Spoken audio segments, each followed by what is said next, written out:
जय महाकाल। जुड़िए हमारे चैनल से, कीजिए सब्सक्राइब और पाइए संपूर्ण साधना की जानकारी बेल आइकन पर क्लिक करके लेटेस्ट साधनाओं के विषय में। जय महाकाल साधना ज्ञान चैनल में आप सभी का एक बार फिर से स्वागत है। आज मैं साधना लेके आया हूँ गुप्त नवरात्रि पे, जो आने वाली है। आपकी 23 तारीख से गुप्त नवरात्रि शुरू हो रही है और अपना 9 दिन जो है आपका ये गुप्तता में ही बिताना होता है। सबसे पहली बात, हमारे जो हिंदू परंपरा के हिसाब से 2 नवरात्रि पड़ती हैं। एक जो नवरात्रि होती है वो हमेशा से ही उसमें आप साधना करते हैं, तो उसमें गुप्तता की कोई जरूरत नहीं है, आप इजीली किसी को भी बता सकते हैं। लेकिन गुप्त नवरात्रि में क्या होता है कि जब भी आप कोई भी साधना करते हैं तो आपको उसकी गुप्तता बनाए रखनी होती है। अगर आपको उसकी सिद्धि चाहिए या कृपा चाहिए या प्रत्यक्षीकरण कुछ भी चाहिए, तो आपको उसकी गुप्तता भंग नहीं करनी होती। अगर आपने ऐसा किया तो हमेशा के लिए वो सिद्धि चली जाती है। तो ये बात तो आप कान खोल के समझिए या कान बंद करके या एक कान में अंदर डाल दीजिए कि अगर कोई भी साधना गुप्त नवरात्रि में कर रहे हैं तो उसके विषय में सिर्फ आप अपने गुरु को बता सकते हैं या जिसने विधि दी उसको बता सकते हैं। उसके अलावा आप किसी को नहीं बता सकते हैं। या योग्य व्यक्ति हो जो जिससे आप साधनाओं का पूरी जानकारी लेते हैं, जो भी आपके आसपास, यानी कि जो आपके टच में है, जो आपको पूरा गाइडेंस देता है, बाहर का कोई भी पर्सन, तो उसको बस 3 ही पर्सन ऐसे होते हैं जिनको आप ये चीजें बता सकते हैं कि आपने गुप्त नवरात्रि में ये साधना की थी और ये सफल हुई या असफल हुई। बस इसके अलावा नहीं। अगर देखिए असफल हो जाती है, पहली बात तो उसमें फॉल्ट होते हैं इसलिए असफल होती है कोई भी साधना। अगर असफल होती है तो आप कहीं भी जाके कुछ भी करिए, उसकी कोई इशू नहीं होता, क्योंकि उसमें तो ना आपको कृपा मिली ना प्रत्यक्षीकरण हो। लेकिन ये बात डिसाइड कर लेना पहले कि कृपा मिल जाती है और फिर आदमी को ये लगता है कि मुझे तो सिद्धि नहीं मिली या प्रत्यक्षीकरण नहीं हुआ, तो इसमें वो जितनी कृपा होती है वो भी चली जाती है। तो पहली बात तो आपको ये समझ में आ गया कि गुप्त नवरात्रि में जो भी साधना करेंगे आप, कभी भी उसकी गुप्तता भंग नहीं करनी है। अब नेक्स्ट स्टेप आता है कि इस गुप्त नवरात्रि में आपको साधना कौन सी दी गई या आ रही है। तो इस बार जो साधना दी जा रही है वो महालक्ष्मी साधना दी जा रही है।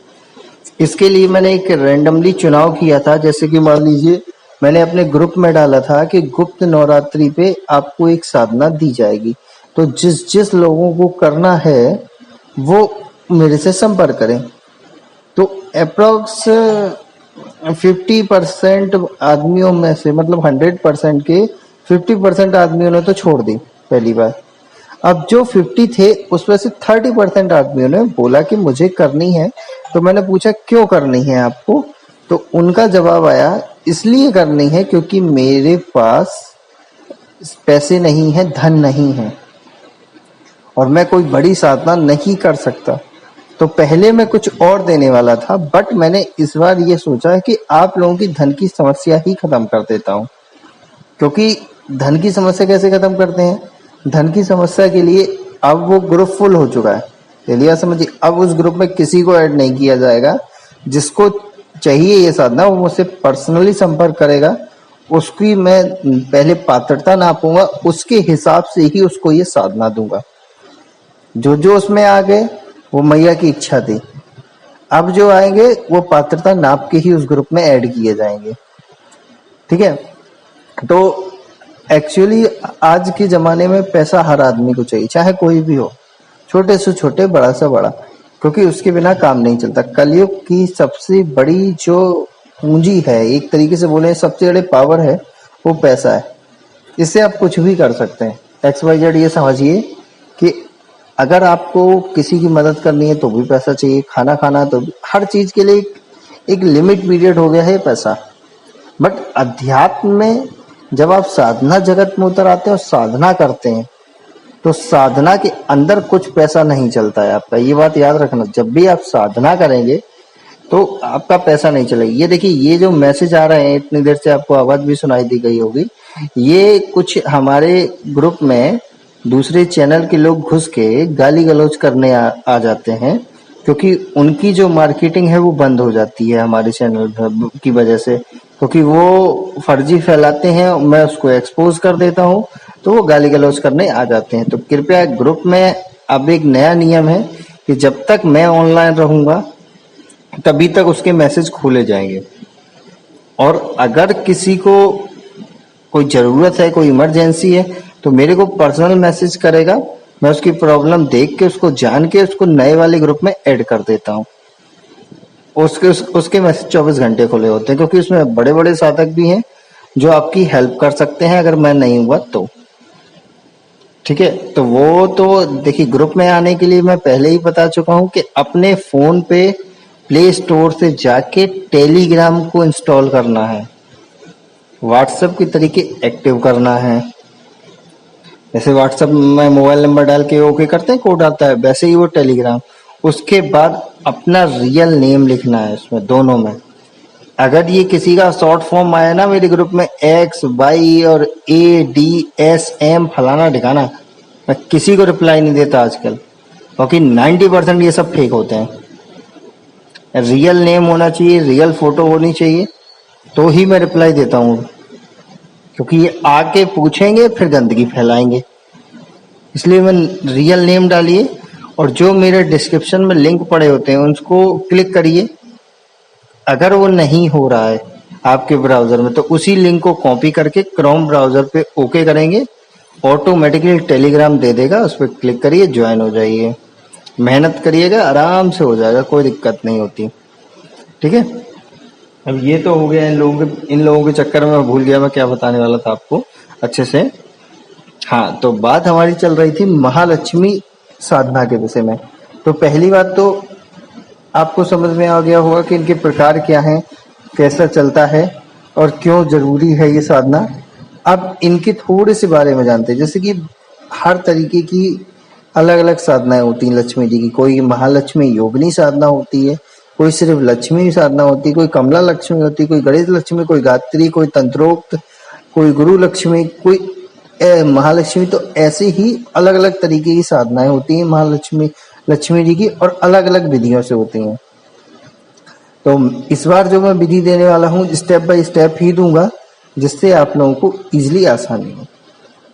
ठीक है, तो महालक्ष्मी की साधना है, इसके अब बेनिफिट जान लेते हैं कि बेनिफिट क्या है इस साधना से, कि करना क्यों चाहिए। वैसे आदमी मोस्टली ये पूछता है ना कि लक्ष्मी साधना है तो करना क्यों चाहिए। सबसे पहला इफेक्ट जो पड़ता है इसमें, देखिए, साधना में अनुभव आपको ऐसे नहीं होंगे जल्दी कि कोई कान में हो कर गया, सुगंधित खुशबू आ रही है, धूप जल रही है, ये वो नहीं।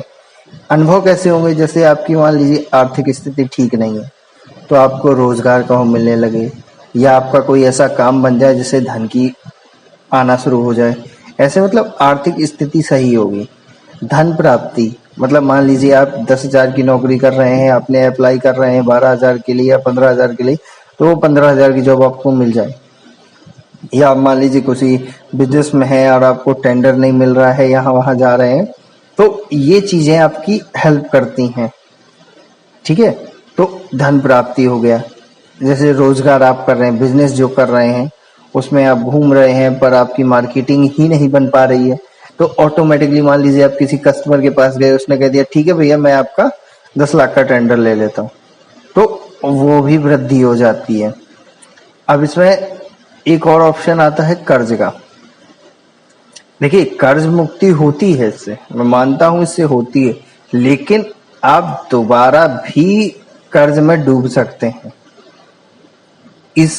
इस साधना का या किसी भी साधना का ये डिफॉल्ट भी होता है कि अगर आप कर्ज में हैं तो एक बार तो मैया निकाल देगी आपको, दोबारा नहीं निकालेगी अगर आपकी नीयत ठीक नहीं हुई और आपकी कार्य अच्छे नहीं हुए।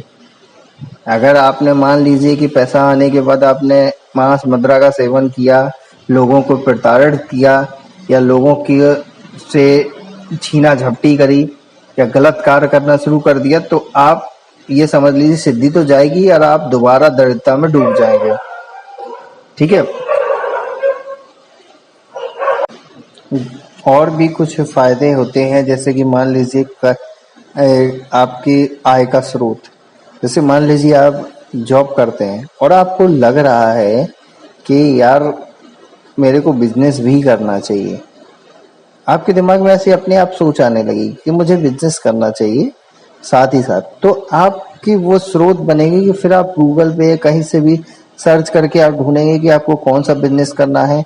फिर जो सुटेबल होगा उसके हिसाब से आपको पता लग जाएगा, मतलब ऐसा इंडिकेशन देंगे कि आपको पता लग जाएगा कि कि हमारी बिजनेस कौन सा अच्छा चलेगा।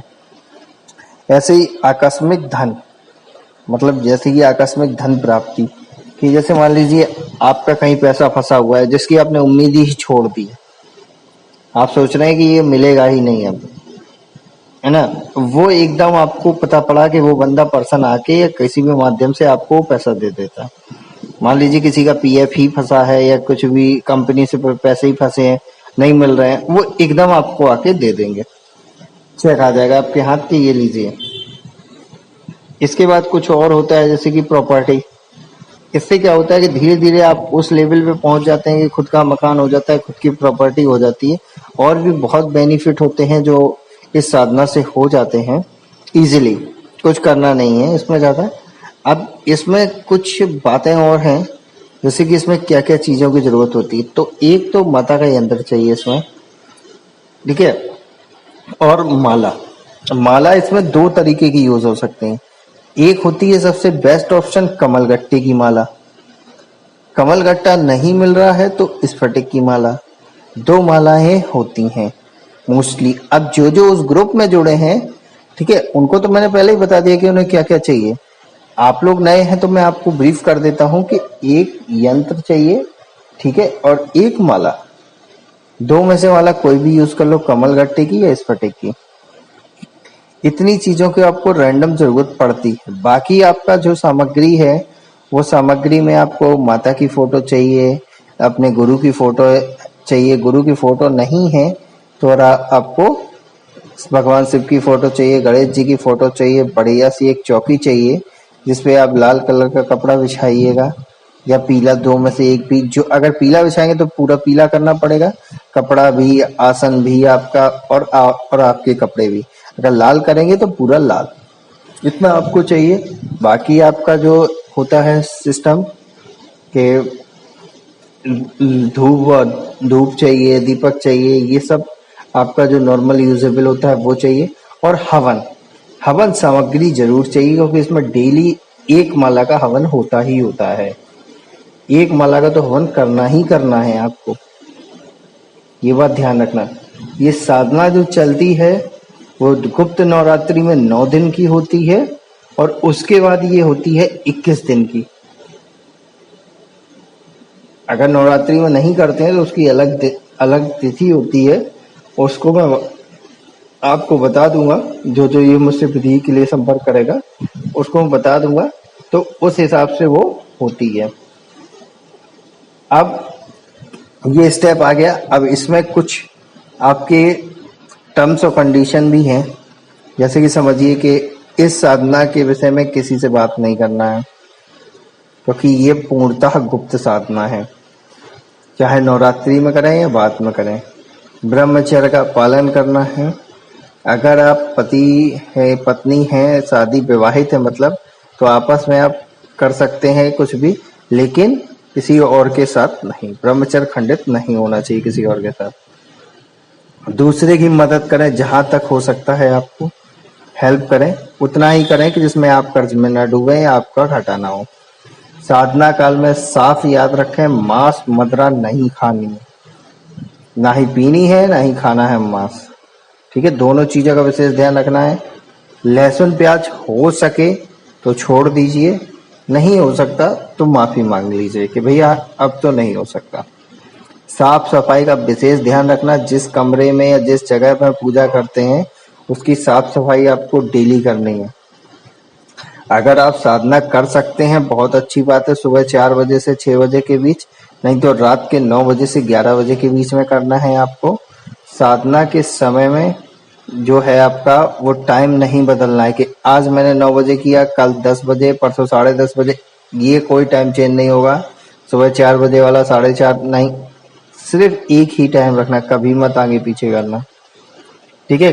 कपड़े जो मैंने बताए हैं कि आप किस कलर के पहन सकते हैं, लाल या पीले या सफ़ेद, 3 में से एक कोई सा भी पहन सकते हैं।